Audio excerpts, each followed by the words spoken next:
Good evening प्यारे बच्चों। उम्मीद है आप सब बढ़िया हैं। आज आप सभी की उपस्थिति बहुत कम दिख रहा है। कहाँ है बाकी लोग? हॉस्पिटल गए? कितने लोग? गांव गांव चले गए? चलिए ठीक है। देखिए आज हम जो है एक नया अध्याय पढ़ेंगे। अध्याय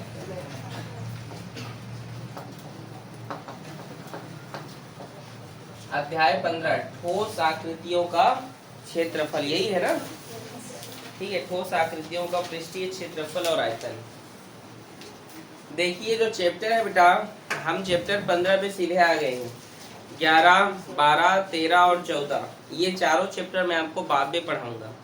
ठीक है, ये चैप्टर पढ़ाने का पर्पस ये है कि आप इसके फॉर्मूले को जाने। बहुत लंबा चैप्टर है ये और इसका एग्जाम में बहुत इम्पोर्टेंट रोल है। इस चैप्टर से 7 से 8 नंबर का हर साल क्वेश्चन जो है आता है बोर्ड एग्जाम में। ठीक है, तो इसको पहले आपको समझना है। ठीक है, तो यहाँ पर अध्याय जो 15 है बेटा, ठीक है, ठोस आकृतियों का पृष्ठीय क्षेत्रफल। इसमें सबसे पहले हमें कुछ फॉर्मूले जानना पड़ेगा। तो प्रश्नावली 1 पढ़ने से पहले हम कुछ फॉर्मूले देख लेते हैं। ठीक है, सबसे पहले आप लोगों को घन और घनाभ के बारे में पता होना चाहिए कि घन क्या है, घनाभ क्या है। जानते हो घन और घनाभ क्या है? जानते हैं आप लोग घन और घनाभ क्या है? बताइए क्या है घन?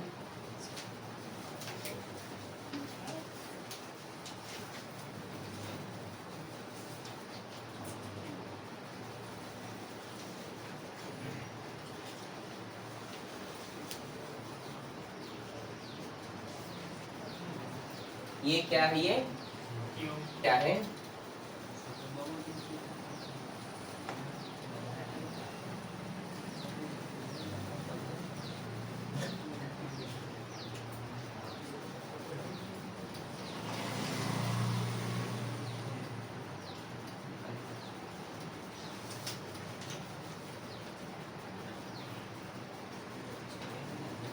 ठीक है, ये क्या है बेटा? घना। ये क्या है? घन और ये कक्षा 9वीं में आपने इसके बारे में पढ़ा है, घन क्या है, घनाभ क्या है। याद आ रहा है आप लोग को? उसमें भी अध्याय 15 में है, ऐसी 14 या 15 में है ना? तो देखिए घन और घनाभ में जो परीक्षा में पूछा जाता है सही विकल्प में, तो ये याद रखेंगे क्या पूछा जाता है। तो बेटा जो घनाभ होते हैं, क्या होते हैं? जो उसमें 8 शीर्ष भाग होते हैं। क्या होते हैं? 8 शीर्ष भाग। शीर्ष मतलब बताइए, शीर्ष मतलब क्या होता है? शीर्ष भाग दिख रहे हैं कि नहीं आप लोगों को? 1 2 3 4 5 6 7 8 इसमें क्या है बेटा जी? शीर्ष भाग होते हैं। घनाभ में बेटा 12 क्या होते हैं? कोर होते हैं। अगर आपके पेपर में आएगा, ठीक है, घनाभ में कितने कोर होते हैं? तो कितने कोर होते हैं? 12। ठीक है, घनाभ में कितने कोर होते हैं बेटा? 12 कोर। ठीक है, एक इसको बोल सकते हो, इसको इस प्रकार से आप गिन लीजिएगा, 1 2 3 4 ऐसे करके। ठीक है, इसमें टोटल कितने कोर होते हैं? 12। ठीक है, समझ में आ रहा है? घनाभ में बेटा पृष्ठ होते हैं 6। कितने पृष्ठ होते हैं? 6 याद रखेंगे। ठीक है, 6 पृष्ठ होते हैं। जैसे मान लो ये एक पृष्ठ है, ये क्या है? एक पृष्ठ है, ये वाला पार्ट। वैसे इसमें टोटल 6 पृष्ठ होते हैं। कितने पृष्ठ आप गिन सकते हो? आ रहे समझ में? ऐसी कितने पृष्ठ होते हैं? 6। ठीक है, घनाभ में कितने पृष्ठ होते हैं बेटा? 6 याद रहेगा? ठीक है, फिर से बोल रहा हूँ। घनाभ में सबसे पहले याद रखेंगे, घनाभ में 8 शीर्ष होते हैं। कितने शीर्ष होते हैं घनाभ में? 8। ठीक है, और घनाभ में 12 कोर होते हैं। कितने कोर होते हैं? 12 कोर होते हैं। और 6 क्या होते हैं? पृष्ठ होते हैं। लिख लेंगे इसको, ये पेपर में पूछता है घनाभ में कितने कोर होते हैं, ये सब लिख लीजिए। ठीक है, चलो लिखो। और घन में भी यही सब होते हैं बेटा, याद रखेंगे ना? हाँ, दोनों में समान होते हैं। घन में भी इतना ही होगा और घनाभ में भी। ठीक है, याद रहेगा? घनाभ में भी 6 पृष्ठ होंगे, घन में भी 6 पृष्ठ होगा, ठीक है। घन में भी 8 शीट्स होंगे। दोनों दोनों के लिए सेम लिखते जाना ना, नहीं समझे? घनाभ में कितने कोर होते हैं? तो घन में भी कितने होंगे? घनाभ में कितने पृष्ठ होते हैं? तो घन में भी कितने होंगे? समझ गए? और एक और टॉपिक है बेटा, इसमें एक और फॉर्मूला जो पेपर में आता है, घनाभ में कुल 16 विकर्ण होते हैं। याद रखेंगे, पेपर में एक बार आया था कितने विकर्ण होते हैं, तो घनाभ में कुल कितने विकर्ण होते हैं? 16। और घन में भी कितने होंगे? 16। याद रहेगा, घन और घनाभ में कुल कितने विकर्ण होंगे? 16 विकर्ण। भूलना नहीं, कंफ्यूज मत हो जाना, ठीक है। जिसमें से 12 फेस पर होते हैं और 4 अंदर में होते हैं। याद रखिएगा, घन या घनाभ में 16 विकर्ण होते हैं, जिसमें से 12 कहाँ पर होते हैं? फेस पर, मतलब पृष्ठीय पर, पृष्ठीय विकर्ण होते हैं। घन या घनाभ में कितने विकर्ण होते हैं? 16 होते हैं, जिसमें से 12 क्या होते हैं? पृष्ठ पर होते हैं। कहाँ पर? पृष्ठ पर। और बेटा 4 जो होते हैं वो क्या होते हैं? अंदर में होते हैं। ये चीज याद रखेंगे आप, ठीक है। ठीक है, समझ गए? घन और घनाभ में कुल 16 विकर्ण होते हैं, जिसमें से 12 पृष्ठीय विकर्ण है और 4 विकर्ण होते हैं, ठीक है। ठीक है, यस सर। तो चलिए आज का एक्सरसाइज 1 हम देखते हैं।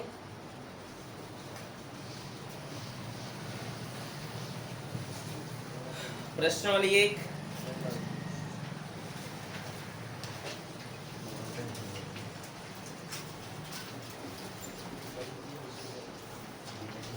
प्रश्नावली 1 का पहला क्वेश्चन, एक घनाभ 8 मीटर लंबा है, 4 मीटर चौड़ा और 2 मीटर ऊंचा है। घनाभ के सभी विकर्णों की लंबाई ज्ञात कीजिए।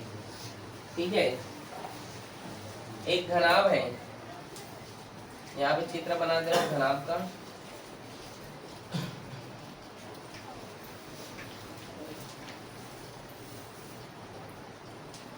ये घनाभ है बेटा, इसमें क्या बोला है? एक घनाभ का लंबाई कितनी है? बोलिए। 8 मीटर लंबा है वो, और चौड़ाई 4 मीटर, और ऊंचाई कितना है? 2 मीटर। ठीक है, समझे यहाँ तक? तो इसके सभी क्या बोला है? सभी घनाभ के सभी विकर्णों की क्या ज्ञात कीजिए? लंबाई ज्ञात कीजिए। यही प्रश्न है, बहुत इजी है। चलो देखते हैं, ठीक है। इसमें हम जानते हैं घनाभ में कितने विकर्ण होते हैं? 16 विकर्ण ज्ञात करने के लिए बोला है ना, जिसमें से हमें विकर्ण बोला है, पृष्ठीय विकर्ण नहीं बोला है। तो विकर्ण कितने होते हैं? 16। अंदर में कितने होते हैं? 4 होते हैं, ठीक है। तो 4 होते हैं, तो हम उन चारों को हम यहाँ पर एक एक करके क्या करते हैं? फाइंड करते हैं, ठीक है।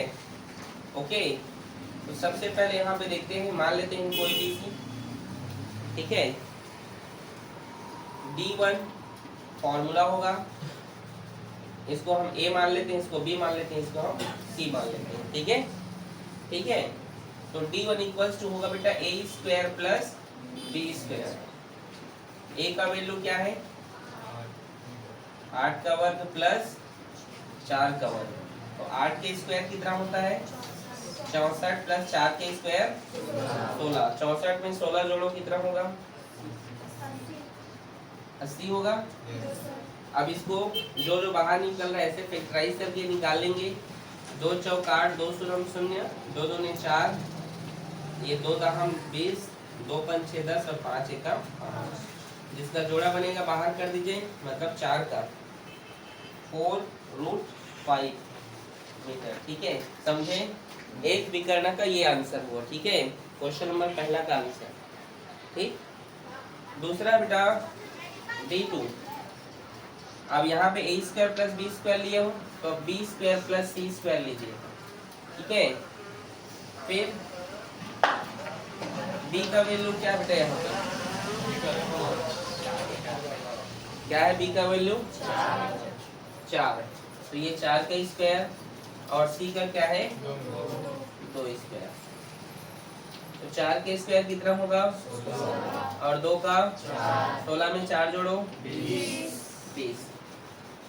ये 20 ये है ना, मतलब 2√5 मीटर यही होगा। इसको ऐसे बाहर निकाल सकते हैं, निकाल सकते हो ना। आगे देखिए, और एक और होगा बेटा, वो D3, उसको हम लेंगे C² प्लस A²। सब में रिलेशन करना है हमें, ठीक है। तो C का वैल्यू क्या है बेटा जी बताइए? 2 का स्क्वायर 4 का स्क्वायर। तो यहाँ पे देखते हैं D3 अच्छा 8, ठीक है। इधर बना दे रहा हूँ, ठीक है।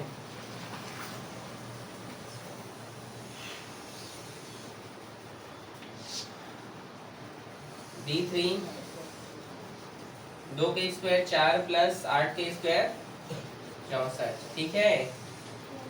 64 में 4 जोड़ो, इसका हम फैक्टर निकालते हैं इस तरीके से। 2 3 6 2 4 2 1 2 2 7, ठीक है। तो ये होगा बेटा 2√70। समझे कि नहीं?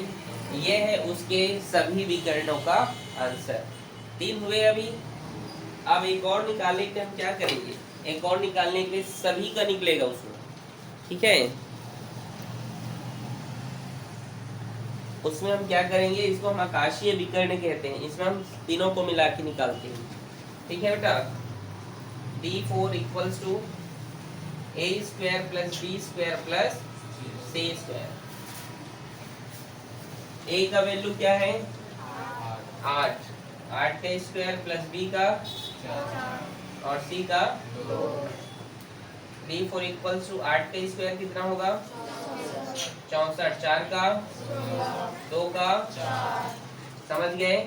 64 में 16 जोड़ो कितना होगा 80 में 4 जोड़ो 84। अब जो 84 आए इसका हम फैक्टर निकालेंगे। फिर फैक्टर निकालेंगे, 2 चौक 8, 2 दूनी 4, 2 दूनी 4, 2 1 2, 3 7 21 और 7 1 7। आ रहे समझ में? इसका आपके घर के सामने 2 का पेयर है, 2 बाहर चला गया और ये आपका 7 दिया 21, इसका पेयर नहीं अंदर में रहेगा, ठीक है। ये इसका आंसर है बेटा, समझे? तो इस तरीके से आप सभी को बनाना है, ठीक है। ये घुमा के दिया क्वेश्चन को, सभी विकर्णों का आंसर ज्ञात करने को बोला है ना। घनाभ के सभी विकर्णों की लंबाई ज्ञात कीजिए। तो विकर्णों 4 होते हैं उसमें, आप देख सकते हैं 1 2 3 4, ठीक है। नोट करो। क्वेश्चन नंबर दूसरा क्या बोल रहा है कि एक घन का पृष्ठीय विकर्ण की लंबाई ज्ञात कीजिए जिसकी भुजा 12√3 सेंटीमीटर है, उसका आकाशीय विकर्ण कितना होगा, ठीक है। देखिए बेटा, हमें क्या क्या दिया है, इसकी भुजा दी गई है, घन की भुजा। घन की भुजा कितना है, दूसरा बात हम जानते हैं क्या बोला है, क्या पृष्ठीय क्षेत्रफल बोला है क्या, घन के पृष्ठीय विकर्ण की लंबाई, ठीक है।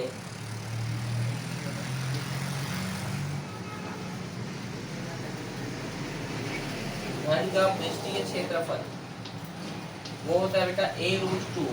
क्या होता है, और यहाँ पे A मतलब बेटा यहाँ पर इसके आर्म्स दिए हैं, भुजा दिए हुए हैं, कितना है वो 12√3 इंटू √, ये 3 दूने 6। समझ में आया यहाँ तक? ये है आपका इसका आंसर। मीटर में सेंटीमीटर इसमें दिया है, सेंटीमीटर है ना।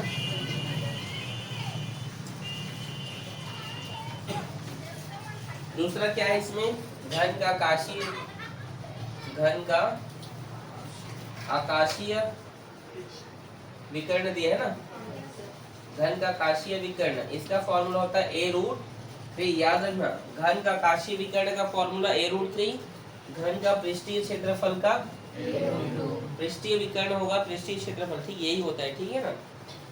एक कितना दिया है हमारे पास 12√3 और ये वाला √3, ठीक है। √3 तक गुणा होगा तो कितना होता है 12 तिया 36 सेंटीमीटर, समझे कि नहीं। ये इसका आंसर इजी है, ठीक नोट करो। अगला क्वेश्चन बेटा तीसरा नंबर, उस बड़े से बड़े खंभे की लंबाई ज्ञात कीजिए जो 10 मीटर लंबा है, ठीक है, 10 मीटर चौड़ा है और 5 मीटर ऊंचा है।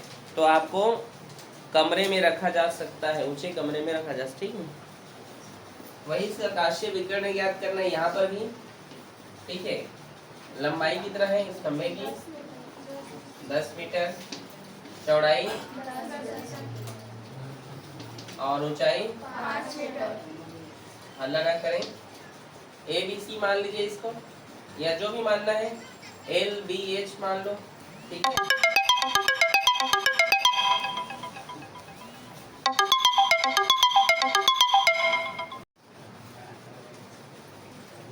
तो यहाँ पर हम इसका आकाशीय विकर्ण निकालेंगे बेटा। फॉर्मूला होता है लंब का वर्ग, ठीक है, प्लस आधार का वर्ग प्लस ऊंचाई का वर्ग, ठीक है। तो लंब कितना है हमारे पास यहाँ पे 10 का स्क्वायर, आधार क्या है 10 का स्क्वायर और ऊंचाई क्या है 5, ठीक है। 10 के स्क्वायर कितना होता है 100 और ये भी 100 और ये कितना होगा 25, तो इसको जोड़ने पर कितना होगा 225, किसी के स्क्वायर रूट है तो इसका आंसर 15 होगा। चेक करो तो आया है। ये आपका एक्सरसाइज 1 क्या होता है कंप्लीट होता है, ठीक है।